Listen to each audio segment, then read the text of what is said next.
Do you know how does it feel to live a completely normal and boring life, with nothing interesting ever happening to you, but then having your whole life completely turned upside down by a lunatic girl running you over with a Vespa bike before finishing the job by smacking you in the head with an electric guitar making a giant horn growing from your forehead? Neither do I. What might have experienced something like this though is a boy called Naoto. One day, while hanging out with Mamimi, his brother's clingy ex-girlfriend, he gets hit in the head by a mysterious and eccentric woman riding a Vespa and wielding a blue vintage Rickenbacker 4001. After beating the shit out of him and then giving him CPR in a very passionate way, well, she just leaves driving like a maniac. Shortly after, she represents at Naoto's house as some sort of in-house maid allowed to stay by Naoto's very unreliable father because the man is horny as hell.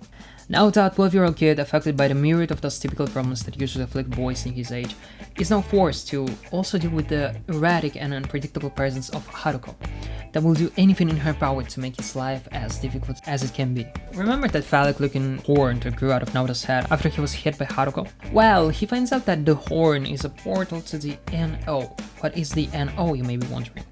Well, the NO is the power to mentally call other objects and energies through light years of space that now allows huge robots built by a company called Medical Mechanica to come to Earth from a completely different universe. When the first one comes, he gets beaten by Haruko and becomes a sort of an ally and part-time maid called Kanji.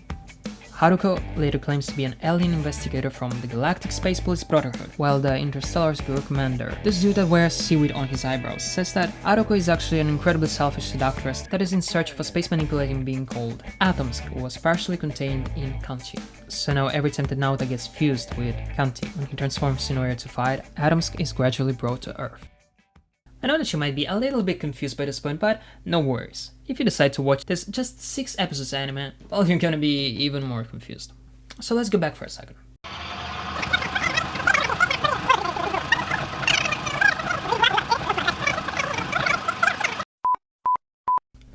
From this moment on, she's gonna be constantly harassing Naoto, playing with his emotions like they're mere toys not worth of any care or considerations. Her misleading behavior is gonna strongly influence the collapse of Naoto's still developing 12-year-old brain. You see, this series is actually about a boy that pretends to be an adult, actually starting to experience all the shades and struggles of entering adulthood, and it covers all the aspects of this transition.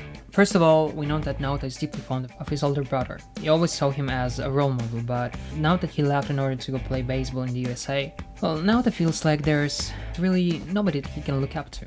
This is up to the point when he meets Haruko, sort of mistaking her for his older brother. The only problem is that it doesn't take a long time to understand that there's, well, very little about her to idolize. A manipulative and opportunistic woman that seduces a 12-year-old in order to reach her goal. Naoto, as any kid of his age, has a very vivid imagery of adults in his mind. From a kid's point of view, an adult needs to be an emotionless glass full of responsibilities and reasons to feel grown up. He expects everybody around him, especially older people, to embody his idea of adults, but he's not really able to find it in those who surround him.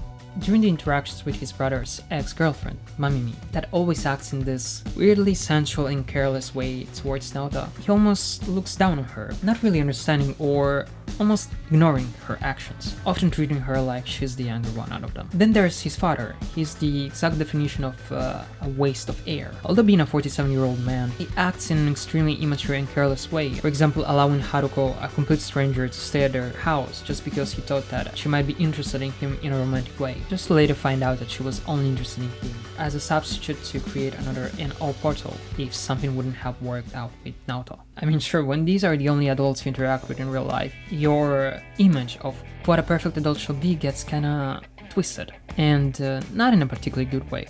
FLCL was directed by Kazuya Tsurumaki.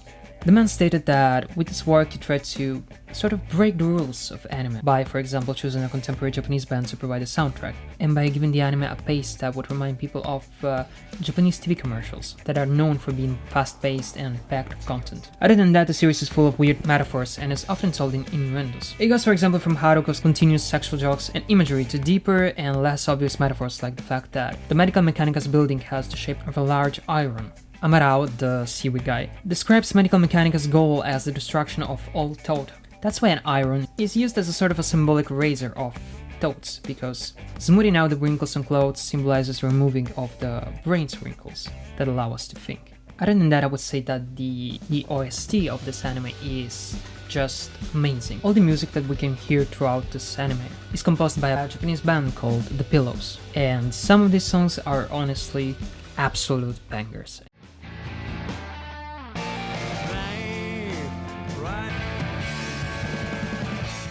Another thing I wanted to talk about is the dub, because this series is heavily based on dialogue. In fact, the characters talk a lot. The thing is that so many of these dialogues are full of references and jokes that are so deeply ingrained in the Japanese general culture and different subcultures that it is extremely difficult to translate this series while maintaining the depth of these dialogues. So in conclusion, this weird series that might come off as some bizarre sci-fi comedy is in reality an incredibly delicate and insightful coming-of-age story that follows the journey of a boy that starts to understand what it actually means to be an adult.